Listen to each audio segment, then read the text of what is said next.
வணக்கங்க. இன்றைக்கி நம்ம வந்து ஒரு ஈஸியான 7 கப் பர்ஃபி எப்படி பண்ணுறதுன்னு பார்க்கலாம். அதுக்கு நான் வந்து ஒரு ஒன் கப் மெஷர்மெண்ட்டில் நான் கடலை மாவு 1 கப் எடுத்திருக்கேன். அதே 1 கப்பில் நெய் எடுத்துக்கலாம். இது ரெண்டையும் நம்ம வந்து கட்டி இல்லாமல் நல்லா மிக்ஸ் பண்ணிக்கலாம்.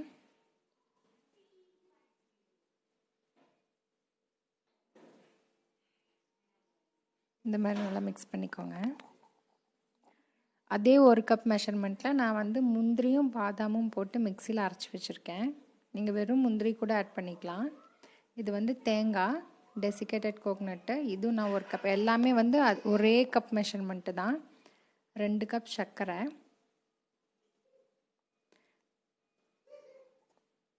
1 கப் பால், இது எல்லாமே சேர்த்தா மொத்தம் நம்மளுக்கு வந்து 7 கப் வந்து கணக்கு வரும். நீங்கள் எந்த கப்பில் 1 கப்பு கடலை மாவு எடுக்கிறீங்களோ அதே கப் மெஷர்மெண்ட்டில் தான் எல்லாமே எடுக்கணும். இது நீங்கள் கொஞ்சம் அழுத்தி விட்டு கிளறினீங்கன்னா உங்களுக்கு அந்த கட்டியாக இருக்க பார்த்தீங்களா, அதெல்லாம் வந்து சீக்கிரம் உடஞ்சிரும். இதுக்கு வந்து சும்மா ஒரே ஒரு பிஞ்ச் வந்து சால்ட் ஆட் பண்ணிக்கோங்க. கொஞ்சம் டேஸ்ட் வந்து நம்மளுக்கு நல்லா என்ஹான்ஸ் பண்ணி காட்டும். இந்த மாதிரி சைட்லலாம் வந்து எடுத்து விடுங்க. இல்லாட்டி நீங்கள் கிளறும் போது சைடில் வந்து அப்படியே ஒரு லேயர் மாதிரி ஃபார்ம் ஆகிக்கும், நிறைய வேஸ்ட் ஆயிரும். சைடில் எடுத்து அடிக்கடி எடுத்து விட்டு இப்படி கிளறிட்டே இருக்கணும். ஒரு அரை மணி நேரத்துக்கு அப்புறம் பார்த்திங்கன்னா நம்மளுக்கு இந்த மாதிரி எல்லாமே சேர்ந்து திரண்டு வந்துடும். இது கிட்டத்தட்ட ஒரு 40-45 நிமிஷம் ஆகும். பாருங்கள், இது ஒரு 45 மினிட்ஸ் ஆயிடுச்சு. இந்த மாதிரி வரணும். இப்போ ரெடி ஆயிடுச்சு.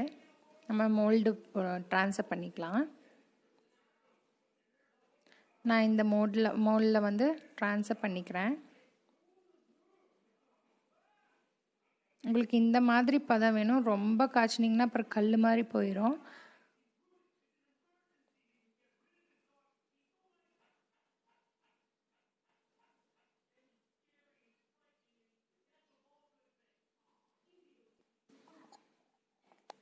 இப்போ நம்ம வந்து cashew வந்து மேலே வச்சுக்கலாம். இது ஆப்ஷனல் தான், நான் டெக்கரேஷனுக்கு வைக்கிறேன்.